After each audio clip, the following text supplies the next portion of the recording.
So a couple weeks ago, DnD Shorts made an amazing video with a bunch of D&D YouTubers, including One Shot Quips, Crit Crab, Ginny D, me, and plenty of other amazing creators going over D&D hot takes. And I thought it was an amazing video. You should definitely check it out, linked in the description and in the cards. But the point is, one of those hot takes was the following. Gatekeeping is necessary for a healthy community. Gatekeeping chases out people who enter a community and attempt to change it to fit their wants. It makes new players uncomfortable, sure. But after a while of getting to know why people like something for what it is, it makes sense why people see outsiders as a danger. Oh my god, what a bunch of words that a human being wrote down. No, terrible take, not good. Gatekeeping's not good for Dungeons & Dragons. And D&D Shorts, well, he agreed with me and roasted the hell out of that guy, and it was hilarious, and we moved on with our lives. But then I went into the comments. I know, bad move on my part. But still, went down to the comments and saw people saying, no, gatekeeping is good, and then saying that it's good because of a bunch of things that we say on this channel. Gatekeeping is good because it helps to establish boundaries in your group. Gatekeeping is good because you can keep out problem players at your table or kick out toxic people who are ruining the game for the rest of the party. We talk about both those things a lot, and I started thinking, oh crap, am I pro gatekeeping? Oh no! But then I realized, no, I don't think I am pro gatekeeping, at least not by the definitions that I think of when I think of gatekeeping and setting up healthy boundaries. I think that those things are different for one big reason, and we're going to go over that reason and what we can learn from it to make our games all the better. Without further ado, let's get started.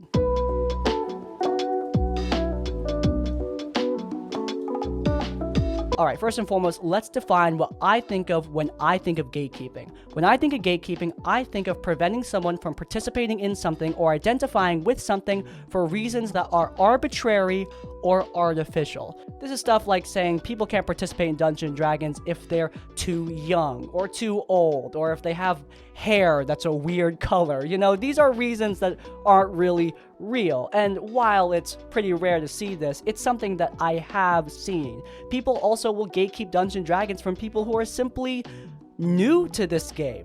If you look at Will/D&D Shorts video, the full hot take actually is gatekeeping is good because it prevents new people who bring ideas that threaten Dungeons & Dragons. And I thought, well, that's not good.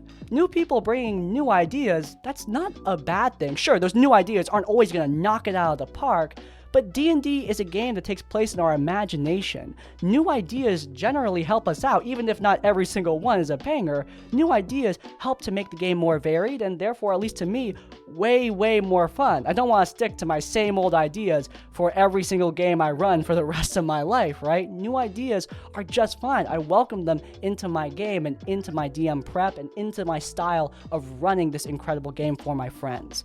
Right? So yeah, gatekeeping is not great. It's restrictive, it has this elitist and snobby attitude, and it's rooted in this idea of exclusivity that I think just has no place in D&D. This is a game that I want everyone to experience. It's literally changed my life for the better, I think, and I want everyone to experience this incredible game that I have had so much fun with my friends and my colleagues. It's truly amazing, and I just can't think of a good reason to gatekeep it away for arbitrary or artificial reasons. And yeah, I don't think many of you are going to disagree. Luckily, that elitist attitude is lesser in this community. I don't see it too often. I mean, I do see it. I just saw it in D&D Shorts video, but yeah, I don't see it often. Frankly, I don't think many of you are going to disagree that gatekeeping for arbitrary or artificial reasons is bad. I think most of you will agree with that sentiment. But how's that different from what I talk about often on this channel? I mean, I talk about filtering down players to find players that fit into your games. Is that not keeping players out of your D&D game? What about kicking out problem players? I mean, you're gatekeeping them from playing. How is that different? What is the difference there? Well, I think there is a major difference, and the difference lies in the last part of that definition I just said. The last part being arbitrary and artificial. Let's get into that.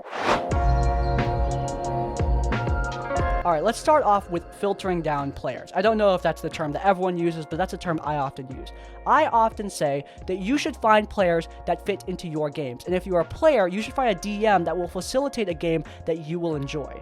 Everyone plays D&D differently, and at the end of the day, not every game is going to be made for everybody. For example, I run games that have some pretty intense combats, and somebody who wants something a bit more lax and casual, well, they're probably not going to enjoy my style of running, and I'm probably not going to enjoy running for them. And that is okay. It's okay for two different people to play two different games because they enjoy two different things, right?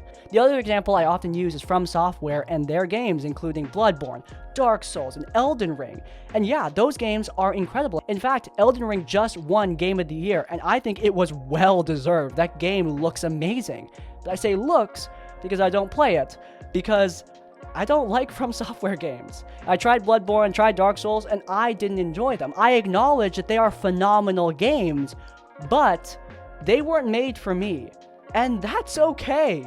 Not every game is going to fit my taste. Just because I don't like it doesn't mean that it's bad or it's evil. These games were made for a different audience, and the games I like were made for me and players like me. Many of my friends who enjoy Dark Souls and Elden Ring would not enjoy StarCraft, which is a game I play a lot. A little bit too much, in fact, right?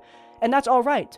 Different players like different things, and the same thing applies to Dungeons and Dragons. I've seen plenty of takes of people saying that everything needs to fit with everybody, but I think that that is just a really restrictive and naive point of view. You can't force everything to fit with everyone's taste, especially in Dungeons and Dragons, where there's so many different ways to play this game. You can play roleplay heavy, combat heavy, you can have different tones to your campaign, different settings, different play styles of each individual player, etc., etc., etc. Hell, even the amount of players that you have at your table can drastically change how you run the game and what you do while you're running it. And that's why I think it's okay to find players that will fit into the game you're running, and to respectfully tell people who won't fit into the game that you're running that, look, while I would love to run this game for you, I think I'm not going to be able to provide an experience that you will enjoy. I recommend finding another dungeon master who will fit your style better. I think that is healthy. Now, what's the difference between that and gatekeeping? The thing I just said about finding players that fit into your game, that's not arbitrary, nor is it artificial. And on top of that, the more important difference to me is that gatekeeping is toxic. Gatekeeping is preventing someone from participating in a hobby just because you can, just because you want it to be yours, just because you don't want them to be part of the community. It helps no one. It doesn't even help yourself. It doesn't help them, certainly. It doesn't help anyone. It's just toxic. Whereas telling someone to find a game that they are going to enjoy more, a different D&D game that will fit their playstyle a little bit better, that is healthy. That's helping them. They're not going to have fun in your game, right? Somebody who wants a really casual combat experience is not going to have fun in my game, and that's all right. They can find another game that will facilitate their playstyle better, and I will stick to players that enjoy my style of running the game. That mentality will help us both to create healthy D&D games for the both of us, even if we're not playing together. That, to me, is the major difference between gatekeeping and filtering down players to find people who will fit into your games. Now, of course, I absolutely know that some people will use filtering as an excuse to be dicks or to gatekeep for arbitrary reasons. I don't think, though, that means that all filtering of players is bad. I certainly don't think it means that you need to accept and allow for every single person to just join your games just because you should, right? That's why we have session zeros. That's why many people have applications for their games online, so we can find players that will fit into the games that we are running. If you take away anything from that whole spiel, take away this. Gatekeeping is toxic. It keeps people away for no reason. It just hurts. Whereas filtering down players so that everyone has a good experience, everyone can find a game that they enjoy, that helps. That is healthy. Now it's time to talk about problem players and kicking people out of games. This is something that I saw brought up in D&D Shorts comment section a lot, like all the time. A lot of people are commenting that they think gatekeeping is good because you need to kick out toxic players in your game. But once again, I don't think that is gatekeeping. First and foremost, because just by definition, if you're kicking a toxic player out, by nature, you had to have let them in at some point and just by token of that, you're not really gatekeeping. You didn't prevent them from participating. They participated. They had their shot, and they blew it. And usually, at least I hope, you're kicking someone out for a good reason. Look, we talked about plenty of problem players in Dungeons and Dragons. We have an extensive RPG horror story series where that's the whole point. We talk about problem players and what to do about them, and often what you need to do is kick them out, which I'm going to say it right now, guys. It's not easy. It really sucks. I really hate it when people say in the comments, just kick them out. I mean, there's way more baggage with kicking out a player that's been there for a while than there is filtering down players that you haven't really gotten to know yet, especially since the latter is way more passive and way more neutral and friendly. Kicking someone out is an active act of getting rid of somebody in your game, and often you're going to need to explain to them why, and that means telling them, hey, look, you're hurting the rest of the party. You're hurting the game as a whole, and that kind of confrontation is just not something that any of us look forward to be frank. So, I understand why this is associated with gatekeeping. It's much more active, right? However, it is something that I think, once again, just like we said in the previous point, this is healthy. Like, at the end of the day, guys, I totally understand empathizing with someone that you're going to kick out of your games. In fact, if you do have that empathy, good. That's a good thing. That's a great thing. But at the end of the day, you need to remember this. The reason you're kicking someone out is this. The litmus test is the following. If somebody is hurting the game and the rest of the players, and they're not doing anything about it, even when their actions have been explained to them, that means that they have to go.